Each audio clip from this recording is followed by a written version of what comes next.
Kofi on that. Kofi, so, consequences and deterrence is the only way you can stop this from happening. You have more than a year before the election. Crucial votes will come. Budget is around the corner, right? So how do you, and this is the second time it's happened, how do you stop this from happening again? Well, let me say that nobody is victimizing anybody. So I reject the positioning that is an attempt to victimize some persons that have already been labeled. Nobody is out there to victimize anybody. I also agree that in situations like this, cool heads would have to prevail. But the cool heads prevailing doesn't include some of the actions that is being taken now. In other words, you can't let it gloss over what has happened. You can't gloss over what has happened because you want cool heads to prevail, or because you don't want to offend them. They have actually offended Ghanaians by their action. They have offended the party by their action. So there's a need for some serious actions to be taken. My comrade and I will prefer working with maybe a 90 member that is trusted 90 loyal than a 137 that you can never trust. It is better to have a 90 that you know that you have these 90 and at all times, this is what you have. Look, we needed the energy by having the 136 voting the way Ghanaians wanted to propel us. This was a free bonanza for our preparation towards the 2024, if we have done what Ghanaians were expecting of us. That is why today, Evans, you have persons who say the NDC have failed us, even though it's not NDC that has failed as a corporate. You're not making a distinction between. You must make a distinction between the individual members who have failed the NDC. Indeed, individual members of parliament have failed the NDC. That has come out there to use itself. Certain individuals. Okay, certain individuals, yes. Yeah. Certain individuals have failed first the minority in parliament. And by extension, we have failed NDC and failed Ghanaians. So people should be able to have a distinction between the NDC as a political party, between the presumptive leader's position on sides of government and what it is he has done and what it is he has promised to do, which he still stands by. So what must happen now? How do you make this a difference? Well, there will be a number of meetings. Some have already been advertised. And I believe that there's a team already working. Like Comrade Mutala said, there were a few positioning and a few messaging that went on. That if it was possible for you to give indication as to how you voted, please do so.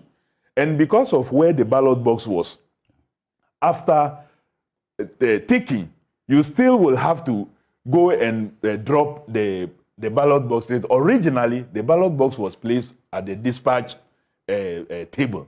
So you would have to walk down and come and place the ballot. That would have offered a lot of opportunity to show. That was changed. But some were still smart enough to show their ballot to the deputy minority chief whip where he was standing. Okay.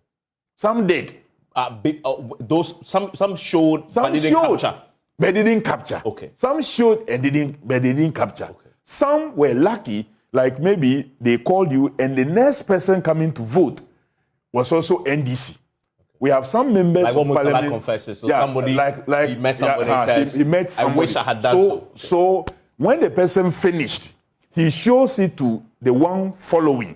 So there were some of them who actually didn't capture, but they managed to show what they did, their intention to the next person following them. And if you check, and maybe the trust level with the person is a bit. So there are ways to try to find. But what I do not want or I do not like is the public. Maybe we should have collected everything before putting it out. Some media outlets have gone ahead, they have publicized 36, first 36, and then there are others who actually took pictures and videos who have not even been published yet. Yeah, okay. So all that, maybe we could have waited, finished everything. If they are found, what would you recommend? What sanction would you recommend? Well, this is a serious anti-party behavior, and our constitution prescribes how to deal with such, it could be suspension, You could be stopped from contesting any position in the party. You could actually be dismissed from the party. Or you can be rebuked. Is that serious? So yeah, there are sanctions in the party. And you know, all these situations we faced is because also we have an internal election very, very soon. How does that relate to your people's decision not to Look, go? the other day,